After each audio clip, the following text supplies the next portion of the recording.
All right, you're welcome along. It is the football show on Off the Ball. Nathan with you this evening, and we have a bit of a treat because I'm delighted to be joined in studio by the Republic of Ireland senior men's team manager Stephen Kenny is with us. How are you keeping, Stephen? Very well, Nathan, thank you. You're just back from the Euros, not the way you wanted to be at the Euros, but you did manage to get over to a couple of games. Yeah, you know, it's obviously right across the continent. The games are spread, and what's very important for us obviously is the Portugal games coming up, and it was great to see both games. I was in Munich obviously for you know, the 4-2 defeat to Germany, which was a terrific game. You know, it was a great game to see, and it was in the Allianz Arena. It was say 15,000 spread in an 80,000 seater, and then went to Budapest, and that was surreal because 62,000 at the match. You know, literally not a seat in the house. Everyone had to have a COVID test to go, so massive queues for armbands, proving you the COVID test, and it was but it was a great atmosphere, tremendous atmosphere. 2-2 France and Portugal, really good tactical game and great learnings, and enjoyed it. Is it hard not to think what might have been when you're over there? Of course. Listen. It was myself and Keith Andrews went to Munich. Right. It was great. I went to Budapest on my own, and I think I was sitting there and 62,000, you know, seaters. Obviously, we know it's been well documented. We got knocked down on penalties, and we're close. But the feeling is of thinking like we have to be. You know, it's the anticipation. You know, you can visualise it. I could that night with Irish support in a stadium like that, and of course our hearts are not there, and there's no doubt about that. But you know, we know that is a serious ambition to get to a major championships. How do you watch a match like that? Because you're going to matches all the time. You're still going to League of Ireland games, and I know you've gone to many big matches and Champions League finals and all of that through the years, where it mightn't have been as relevant as it is right now. Are you sitting back enjoying the show? Are you there with your notebook taking notes the whole way through? Yeah, no, it's all very relevant, and I think it's interesting the two tactical the differences, because Portugal played 4-2-3-1, two holders, of course, William Carvalho and Danilo, with Fernandes in a high 10, you know, against Germany. And I knew Germany would play 3-4-3 because Jogi Löw has fixated on that system going in, and I was interested to see how that would work. I was interested, and obviously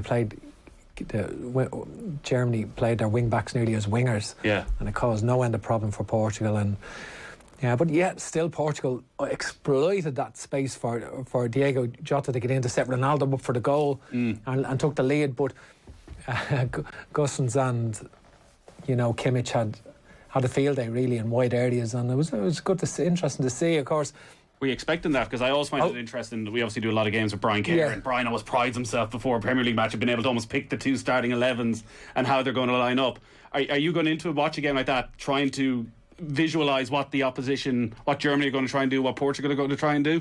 No, you are, and obviously because we've adapted systems in recent times, and we've played 3-4-2-1 and 3-4-3, and so it was very relevant to our learnings for Portugal. And of course, so I seen Portugal play the previous week. They hammered Israel 4-0, played very well, and in a friendly they were excellent. But with that system, I did feel, you know, how would Bernardo Silva react? What would be his starting position? How would he, you know, react? And he certainly he was substituted at half time, you know, because. So what was his position in that game then? He's playing high on the right in a 4-2-3-1. And he just couldn't get into it. Yeah, well, he just. It's not that he played badly. He was just they struggled, himself and Semedo, to.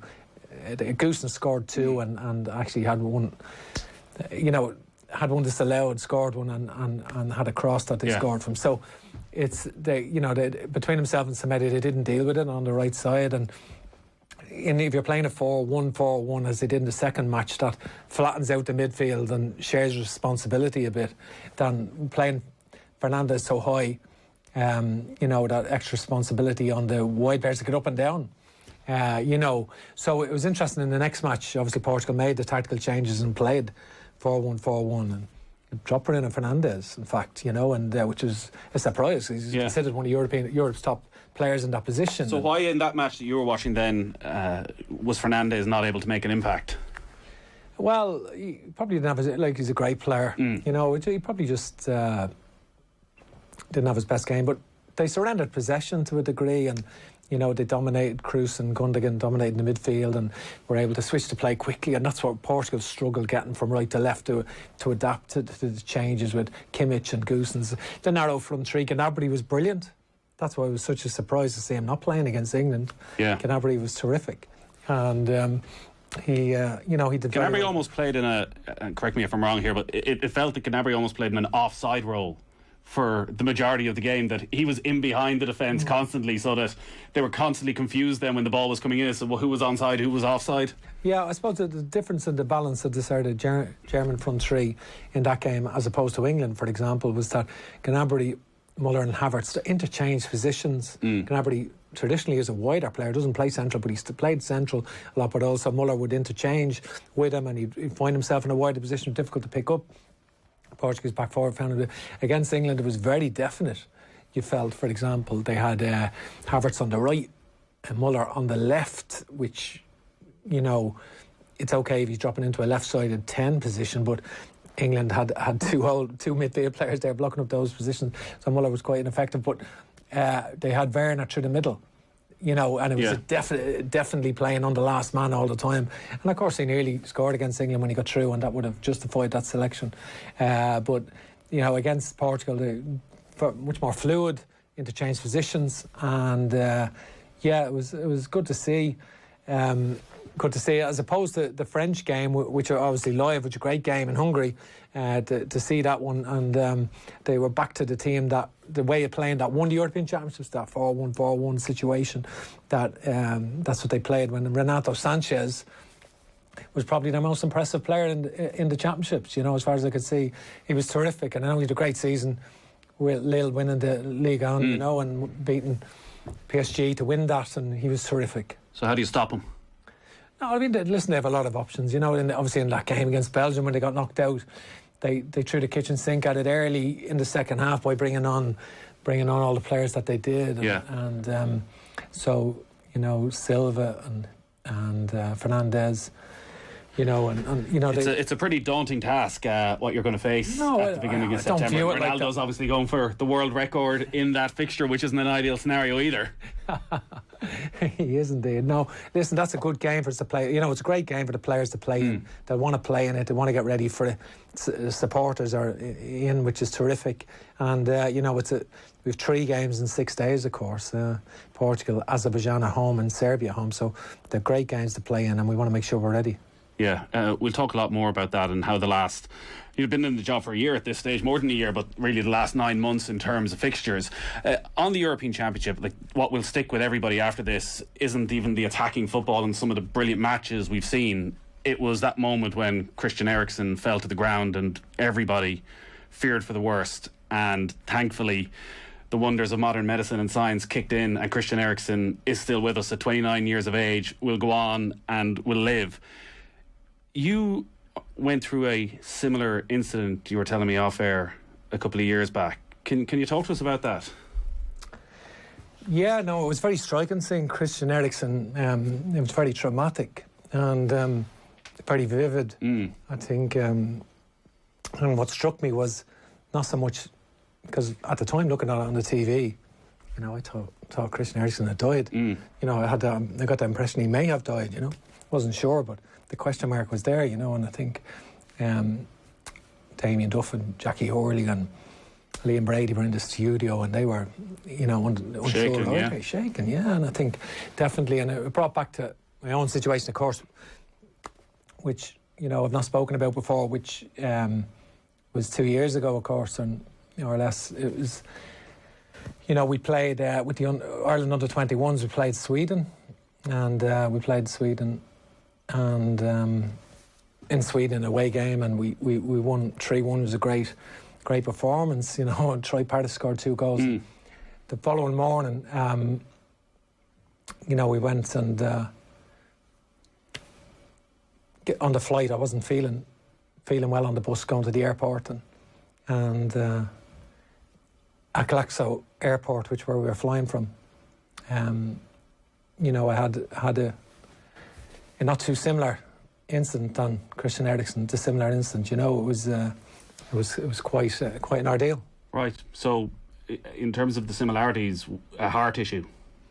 Yeah. Listen, I just said at the time the Dr. Ronan Kearney, he was our under-21 doctor, but funnily enough, he chose that weekend to get married, right, which is nice of him, you know. But I think so. We had a new doctor in that weekend. It was Mortimer O'Connor, who stepped up from the under-17s from Cork, and you know, so it was a baptism of fire for Mortimer, and he did brilliantly. I think, you know.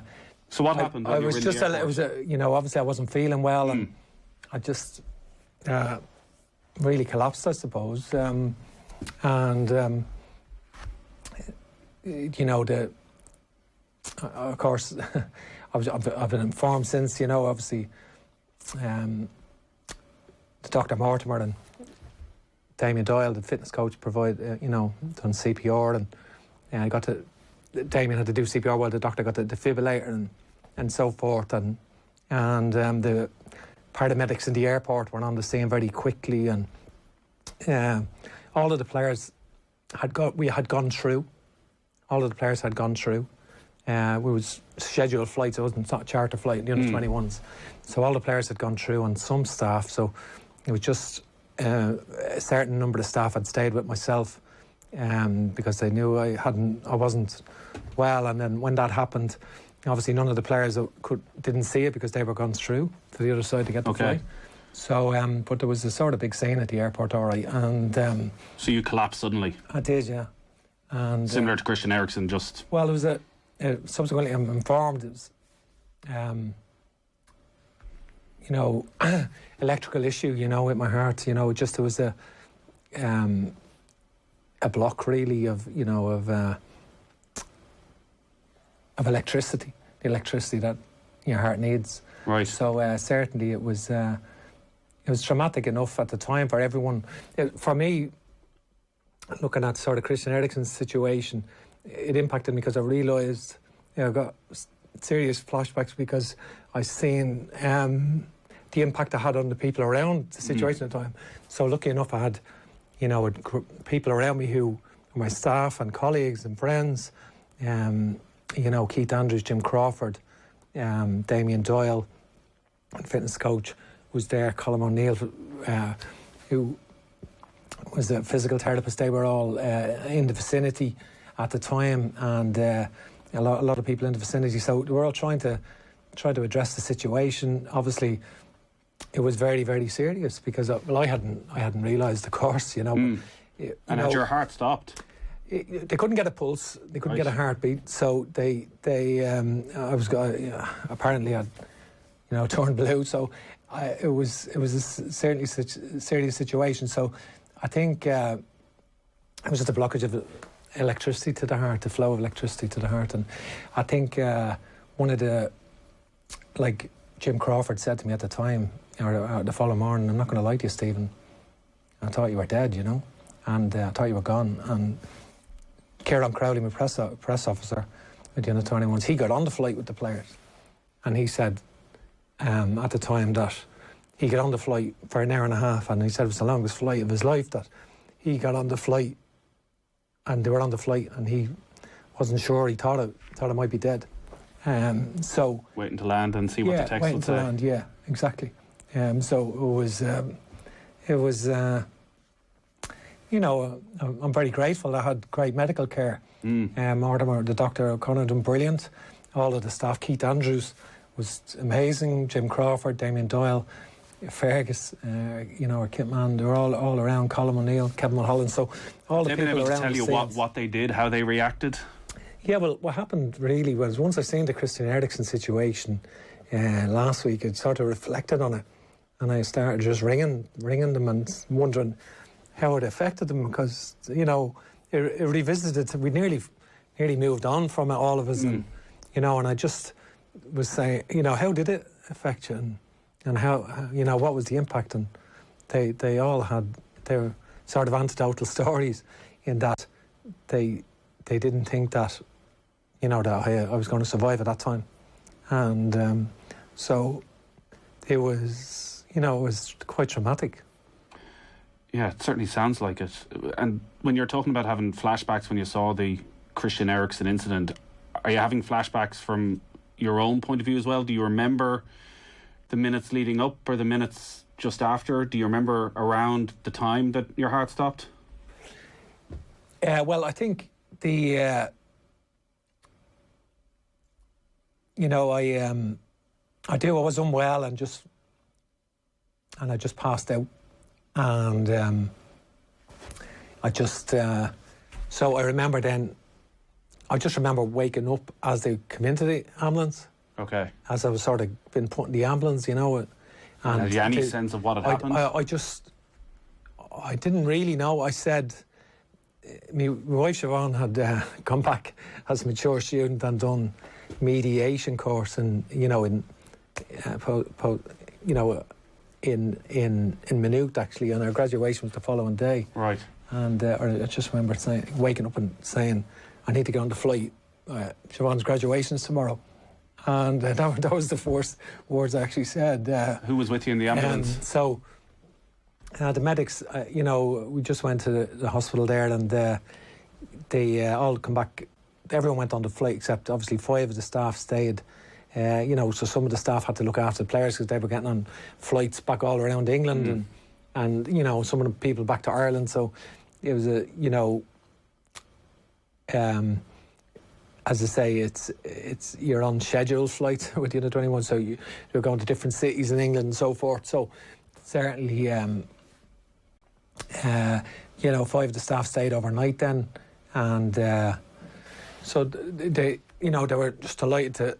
It was quite traumatic for them, more so than for me, you know, because when it's happening to you, it's happening to you. There's nothing, you can't, you know. But for the people around it, it's much more traumatic, and. Yeah, so it was. I had great support, as I said. All of the people, all of the staff, were amazing, really. And you know, when I spoke to them all over the last since it happened, the Eriksen situation, because I just sort of revisited it, and they were so vivid with their stories, right? You know, and you know, so it was, you know, that's the way it was.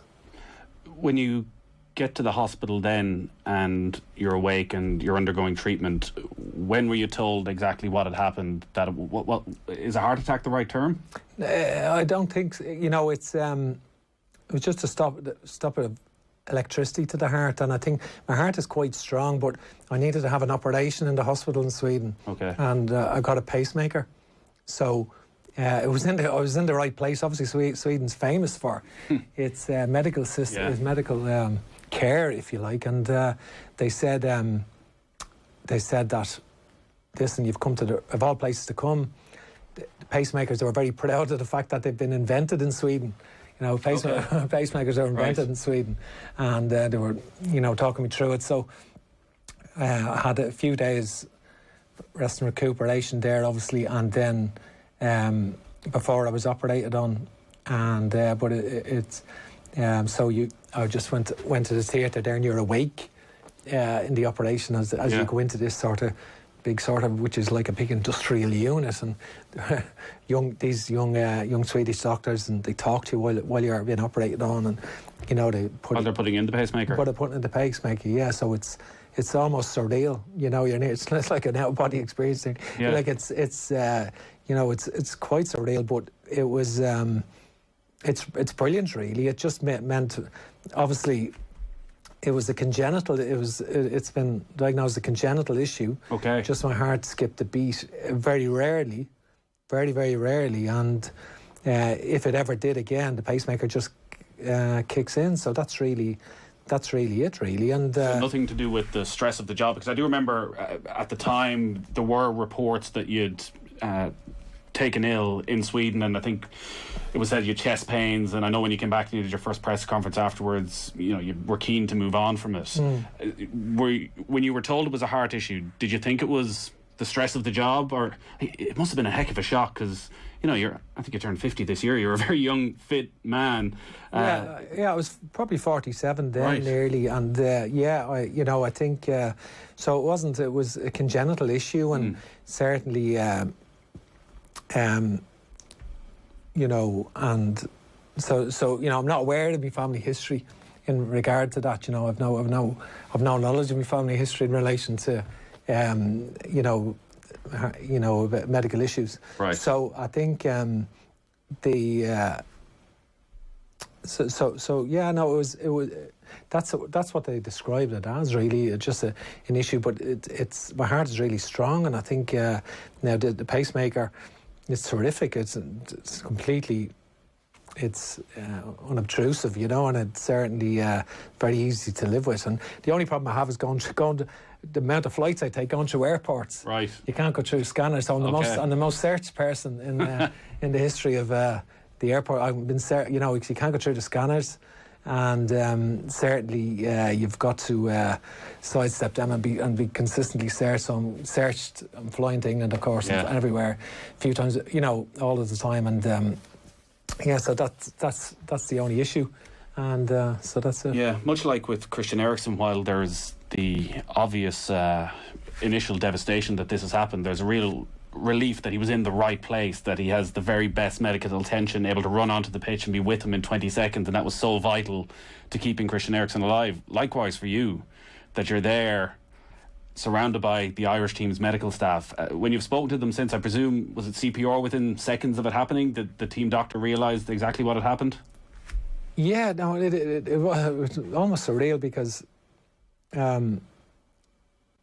as Mortimer O'Connor, the doctor, that was his only match with the under-21s, you know, so did a good job. That was his only game, so he did terrific. And I know he's actually with Jim Crawford now with the under-21s, and he did terrific. And all of the staff, Damien Doyle around that, Keith Andrews been brilliant to me. You know, we've gone through a lot, and of course Jim Crawford is there, and all of the people around us were terrific. The medical staff, all of the physios. They to use a defibrillator was the one in the airport? They did, they used the one in the defibrillator, and you know, so I was very lucky that I had the people around me at that particular time, and I'm very lucky, you know, that it was great that Sweden wasn't a bad country for it to happen in. You know, I was quite lucky in that regard as well. You mentioned there that your wife Siobhan had a big day the following day. Who made the call to her? Because she got. They called her, and you know, it was obviously. It was shocked. Siobhan's always very strong. You know, she's been strong on issues, and she was amazing. She flew out to Sweden straight away, and obviously we had a week in Sweden there.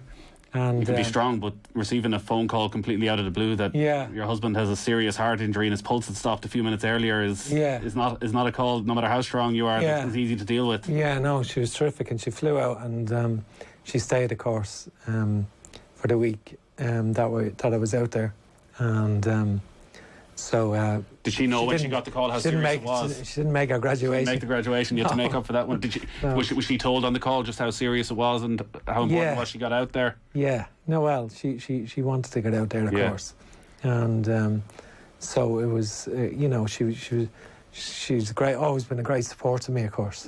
Always, you know. How has this affected you? An incident like that, has it had a profound effect on your life? A sense of having a second chance? I think life sort of ebbs and flows, like in different parts of your life. I do reflect and realise that that I am very fortunate. You know, all of my children have 4 children, and at that time, you know, they would have been like 30 and 50 and 18 and 20, you know, that kind of way. So pretty scary time for them. Yeah, and I think so they were so it was, you know, I can't imagine the things I would have missed out on. Yeah, you know, but you know, so it's been a blessing really for me, and I think you know, I would have missed out on so much over the last couple of years. So I'm really grateful. My eldest daughter Niamh, she just graduated this, you know, she just she got her degree this week from Maynooth in a first in product design. Very proud of her. My other daughter, Queevy, she's in the fashion. She's gone down the fashion route, fashion buying, and she's dances, ballet, and the two lads. Like when I took over Dundalk, for example, Owen and Fionn were 7 and 9, so and obviously we lived in Inishowen then, and so they're obviously playing for Dundalk. Owen 15 now, he's playing for Dundalk's under 17s now. Right. And Fiona's 17, he's playing for Dundalk's under 19s. So these are all great days to see. And, so it's great. Do you spend a lot of time thinking about it? Only, no, because, you're doing other things in life. You're busy. Yeah. You're busy. You don't spend a lot of time thinking about it at all.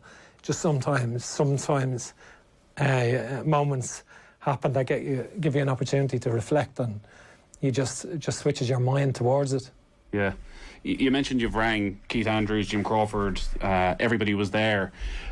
The day of the Christian Eriksen incident, like a lot of people were sitting with their families, young children, watching it. Did you talk to your own family around the Christian Eriksen incident as well, around their feelings when they heard what happened to you? Yeah, well, I was just talking to Siobhan again, to revisit it. And, it was very traumatic watching Christian Eriksen on the TV. And, I couldn't believe the game was replayed.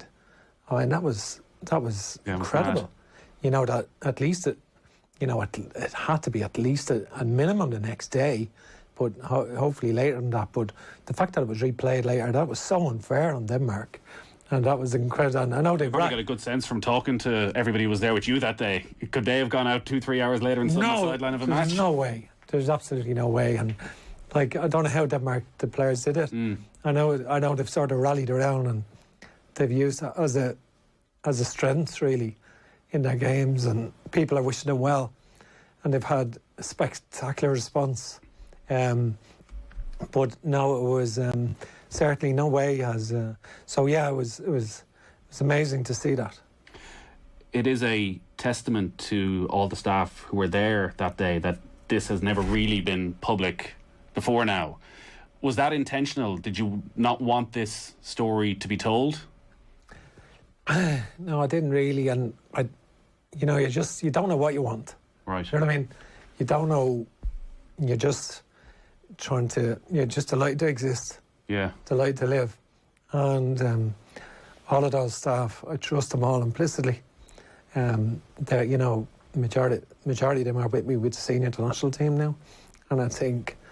And I would trust them all so much. We've been through a lot over the last couple of years, and I think that was a big moment. That was a huge moment in all our lives, and I'm very fortunate to be surrounded by great people.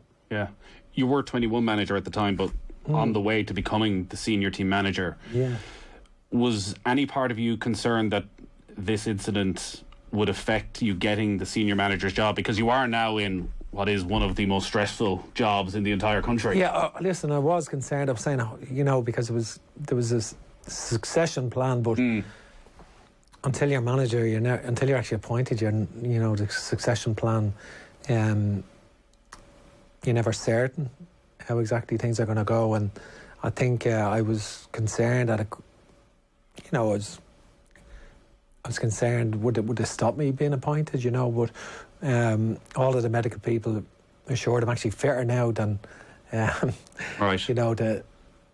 The doctor in Sweden said to my wife, you're more likely to have a heart attack at the airport in the way than Stephen is, Yeah. That that his heart's very strong, and the pacemaker has been was that an easy thing to convince the people in charge of the FA? I didn't need to convince everyone. All the medical people were certain that I was fine, and that wasn't it. I came back from the airport the next day. I came into Abbottstown. How long had you been in hospital for? It was 5-6 days, right. And I think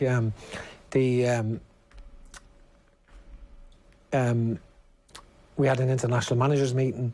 Mick McCarthy was there with Ruud Doctor and Jim Crawford and all the managers, of the international team, Tom Moan, Colin O'Brien, Paul Osam, Jason Donoghue, and they were all presenting on their matches in that window.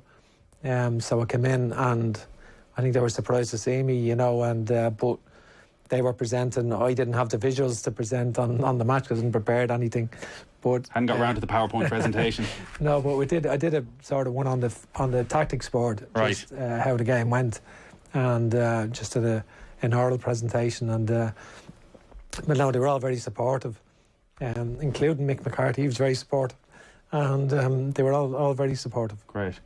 You mentioned that it was congenital, and I know you've spoken before that you were adopted. In terms of it being potentially hereditary, is that something you've been able to look into with your own children and get them tested? Is it something that, with the wonders of modern science, that they can go and get a test and see if they're at risk?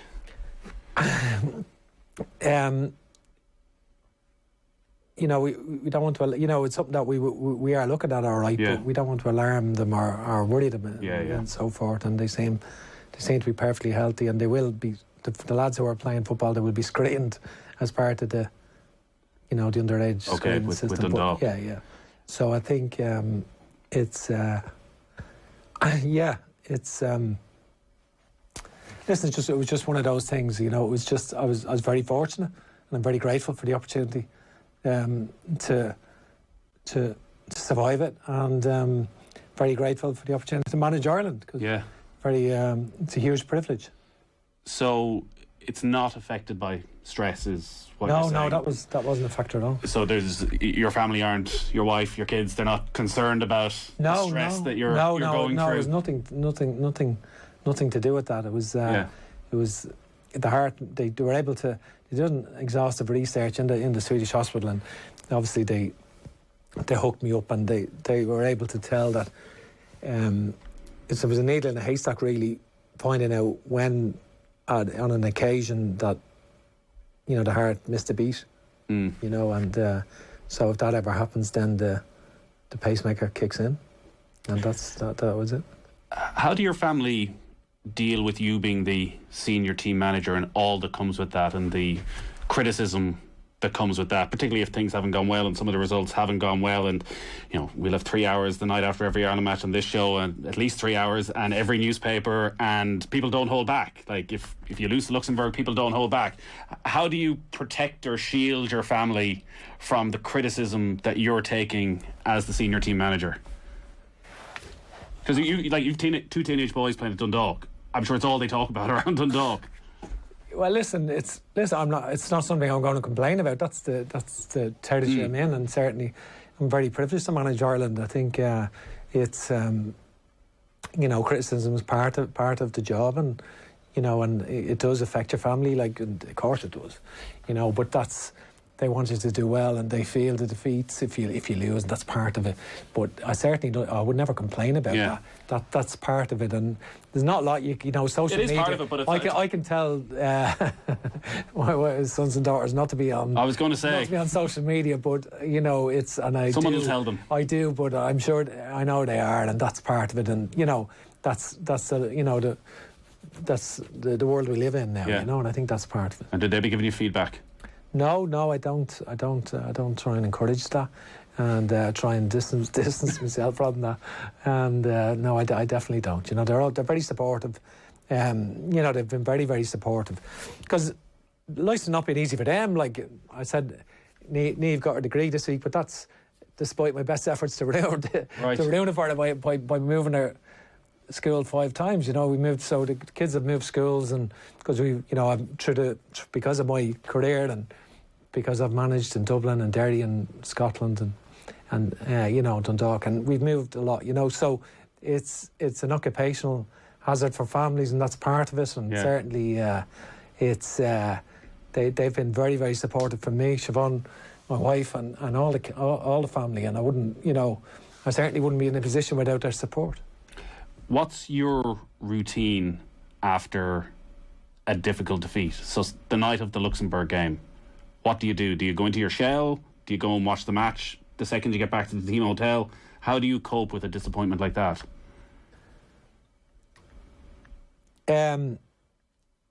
Right.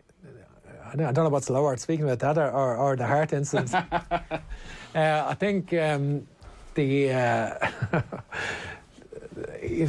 Thanks for that one. We'll revisit that.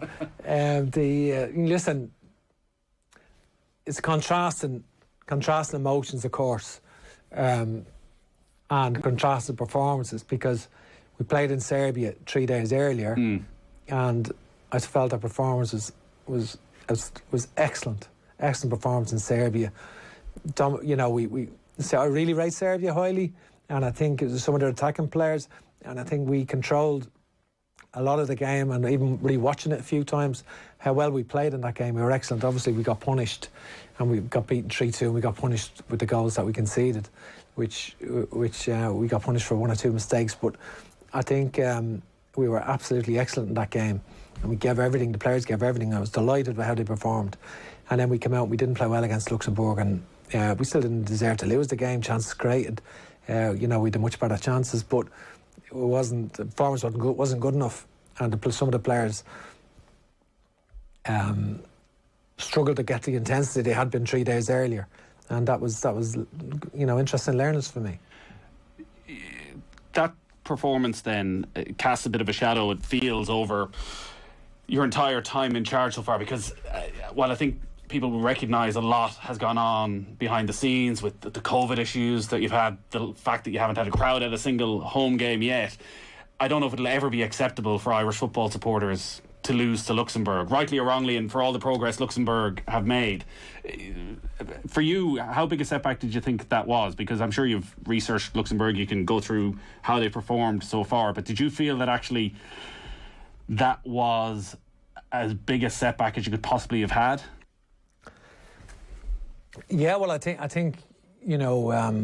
course you analyse everything, and I'm very self-critical, as I'm my own worst critic, and I think one of the reasons that I've been very successful in my career and had some highs and lows is because I've always been very honest with myself, and in relation to of course the learnings we had.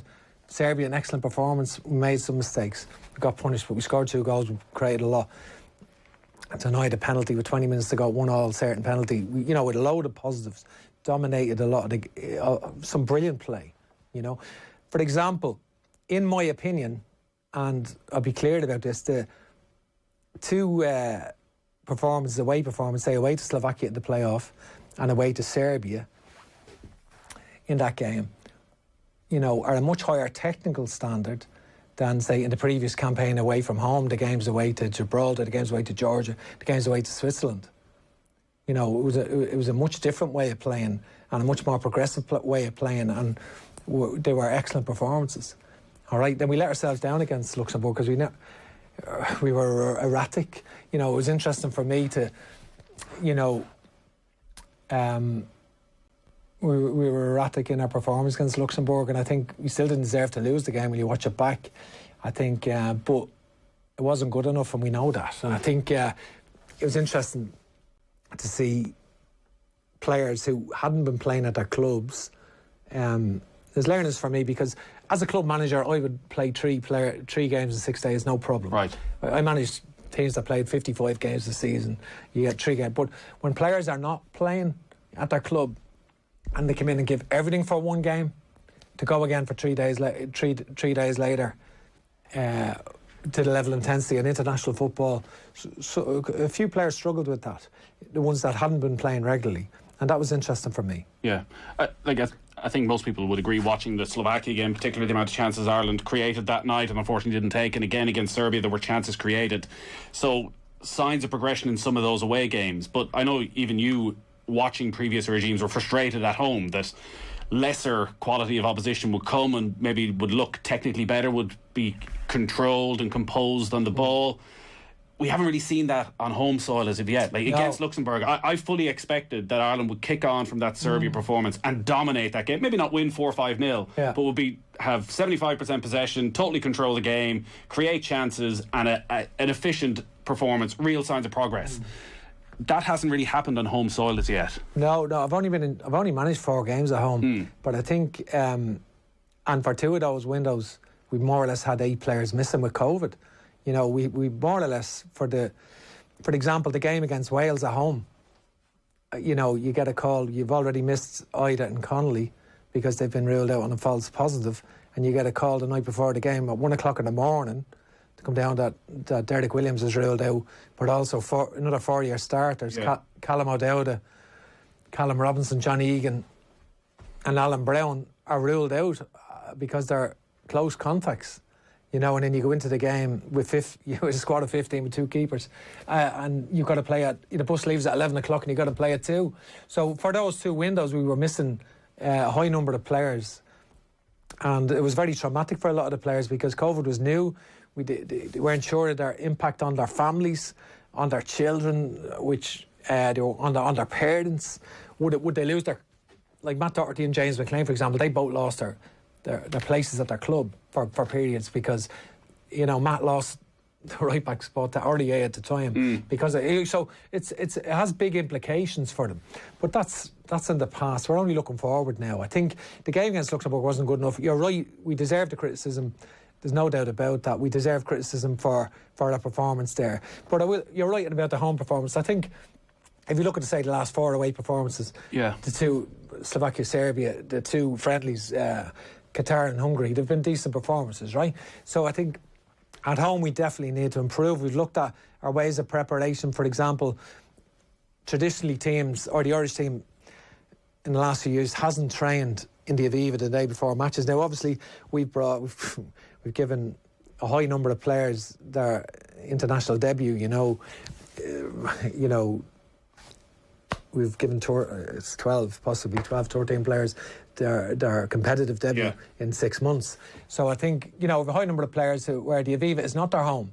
We've not had support. They've not played in it much, hardly played in it. So we need to go back to we've modified the next camp, for example. We play Portugal, we fly back on the Thursday. We play Portugal the Wednesday, fly back on the Thursday. Play Azerbaijan Saturday, Serbia Tuesday.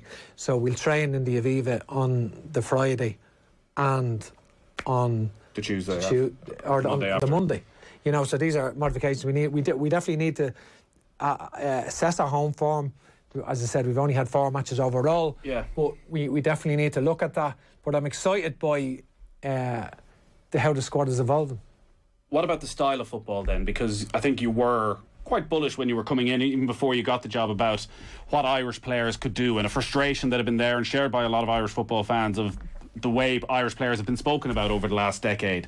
It seems clear you want to play out from the back. It's not quite as clear whether we have the players to play out from the back. Like, is that why the possession-based football, playing out from the goalkeeper, isn't working? Do you think we just need better quality in there, or where's the breakdown at the moment, as you see it? Because it doesn't seem to be working. Like John Giles, to be honest, on Thursday, I think he was saying it's just not effective at the moment, playing it out from the back for Ireland. Yeah, well, I have great respect for John Giles. Like, he's an amazing football man. I think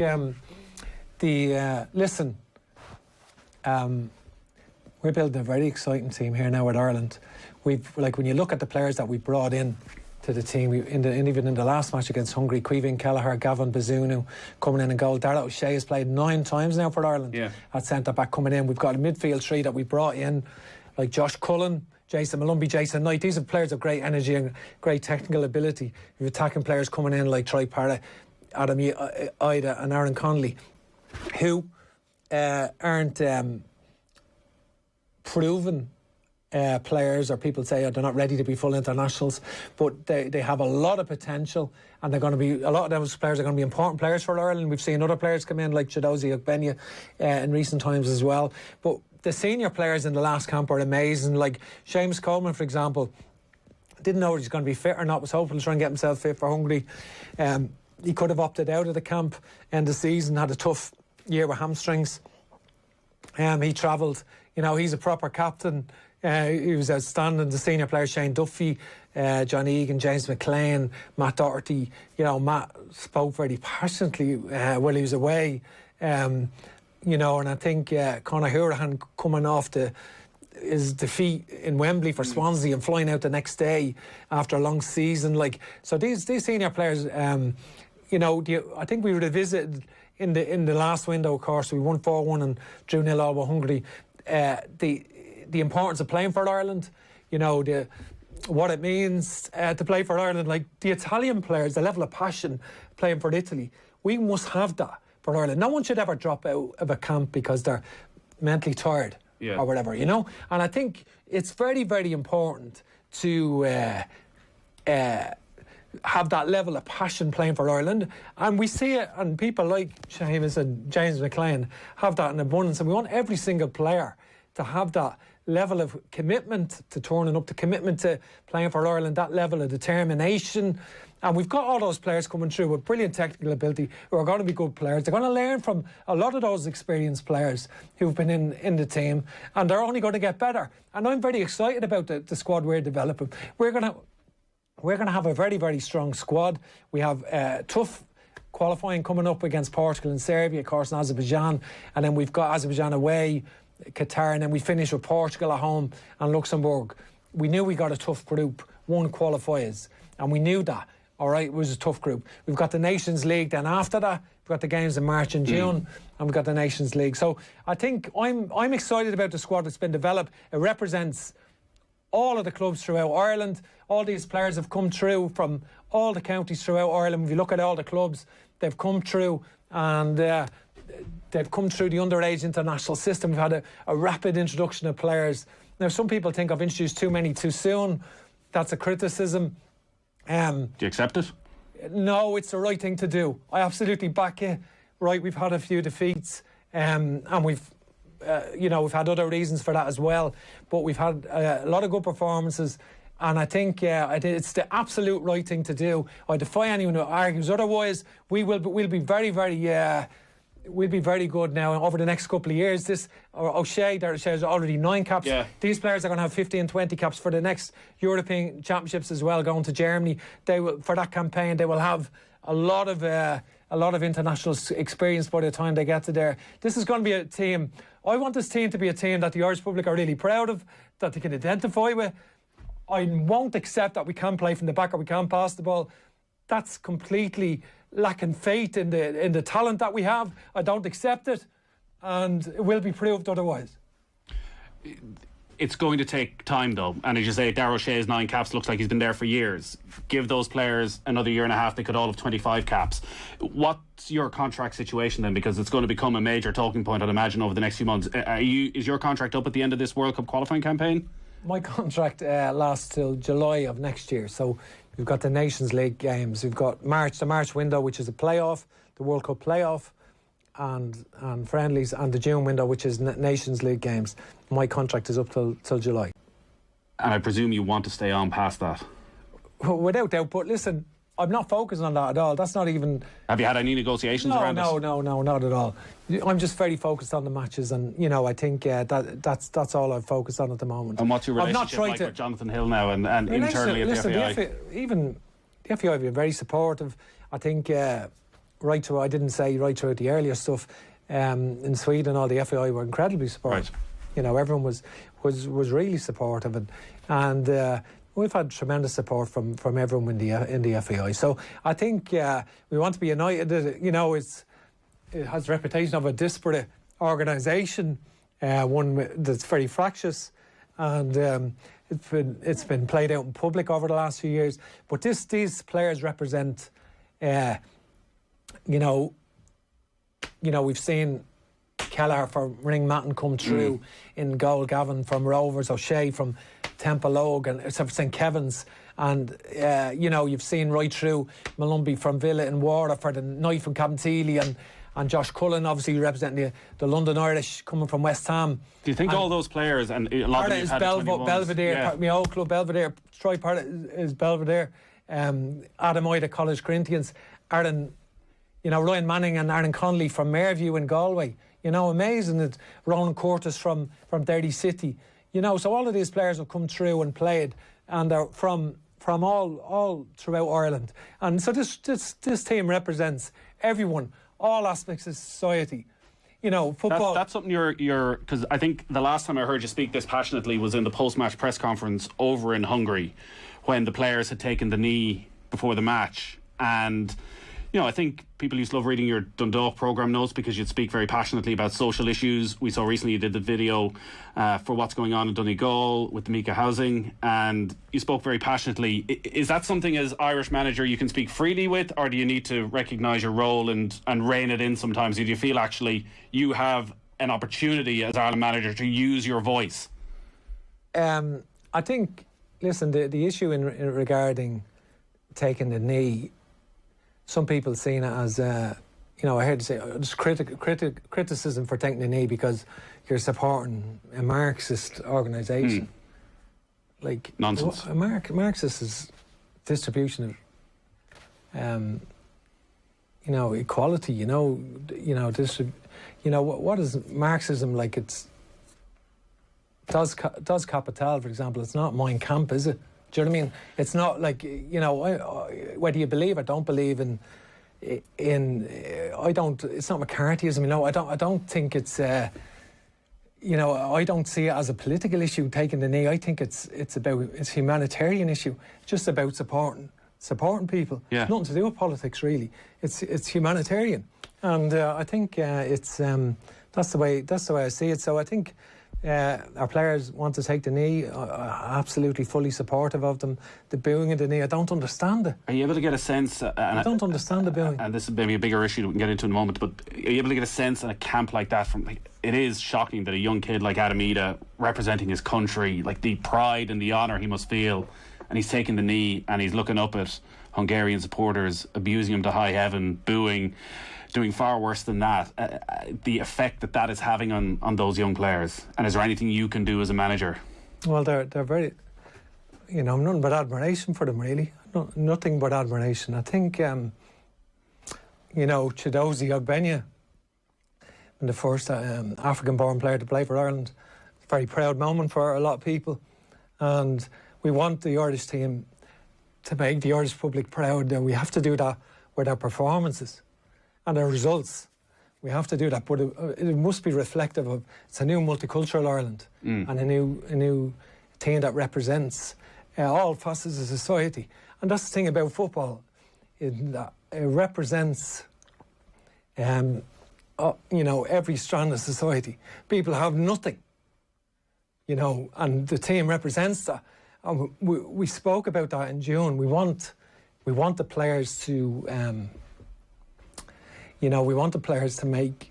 We want, every individual must look up and see, say, someone like Seamus Coleman, and be very proud that he's our captain, representing Ireland, and right throughout the team, right throughout whoever that is, a new generation of players, whether that's Jason Knight or Adam Ida, and Chidozie Ogbenya, whether it's Gavin Bazunu, So it's very important that we represent all facets of society, and we want heroes. Yeah. We want to create heroes for everyone to believe in. You've been very good with your time. Just one last thing, because Chris Shields was in last night, who you enjoyed a huge amount of success with at Hungary, and Joe was asking him, as we've asked so many Dundalk players, what was it that made Stephen Kenny such a good Dundalk manager? And again, it was the man management. He said that some players you'd put the arm around the shoulder. Maybe Brian Gartland was seen as the special child at one stage, whereas Chris needed to play with a chip on his shoulder, and you made sure he played with a chip on his shoulder. And when we talk to Dundalk players, it's man management. It's something that's hard to explain that made you such a good manager and gave you such a great connection. And it sounded like it was something that took a lot of time, that you got to know these players personally. You spent a lot of time with them, knowing them, their families, their backgrounds, what made them tick. Because of all the difficulties you've had with Ireland, with COVID restrictions, with the fact that you're meant to be in the same room together for more than 15 minutes, do these Irish players, do you feel now, know the real Stephen Kenny? Are they seeing the Stephen Kenny that was at Dundalk? Are you able to get across to those players all that made you so good at Dundalk? Maybe not as much as I would like, and I think, but I don't want to, because when we go on about the previous stuff, it sounds like I'm making excuses, and I certainly don't want an excuse sort of culture.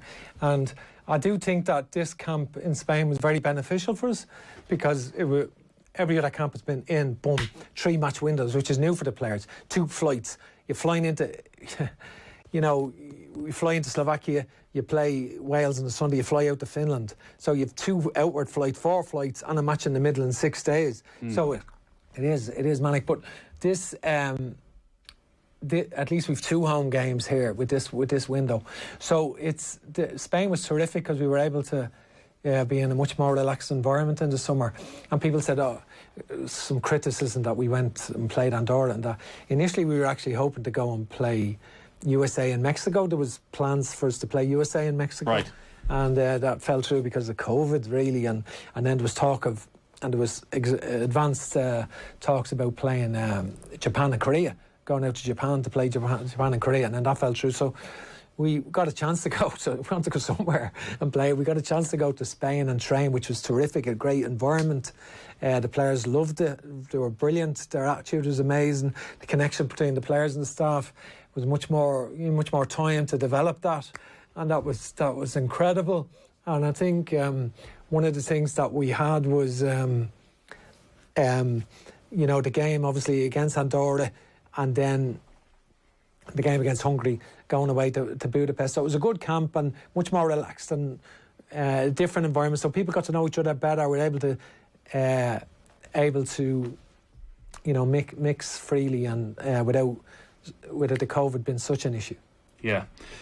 Thanks a million for coming in. Thanks for being so honest as well with your story, and glad to hear you're in good health. And listen, very best of luck in the coming matches. Obviously a very tough start against Portugal, but you know so much about them now, having been over to watch them, and finally getting some fans in as well. Yeah, no, we want to, like, the players, all these players have made their debut in empty stadiums. You know, they've made their debut in empty stadiums, and now we're looking forward to a passionate Irish support. Football is nothing without support, nothing. And we go to a passionate Aviva Stadium now. The players experience that, and that's going to be amazing against Azerbaijan and Serbia in September for all the players coming in. And should get behind this team, because the players, they love playing for their country, and they want to be the best they can be, and we need their support in order to do that. I've been at all the matches at the empty Aviva Stadium. You always walk out onto the pitch by yourself, it seems, about maybe an hour before kick-off, and you do a bit of a loop around the stadium and there's nobody around you. What's going through your head? What's the process? Just sometimes when you come into the dressing room and the team is picked and you've done your team talk, you need to give players space, so you don't want to be in the dressing room. You need to give the players space, so just to get some space yourself. So you just go for a walk, and so the Aviva Stadium was a great place for me for FAI Cup finals. Yeah. I loved it, and I want to experience that as a winning manager at home now in the September window. And these players want to experience winning at home, and we're desperate to do that. And we want to give everything to try and do that. Well, listen, very best of luck. We hope the fans can be there in September as well. And thanks a million for coming in today. Yeah, thank you. Football on Off the Ball. With Paddy Power's Save Our Game. England's goals total 40k so far for Irish football. Gamble responsibly. Gamblingcare.ie.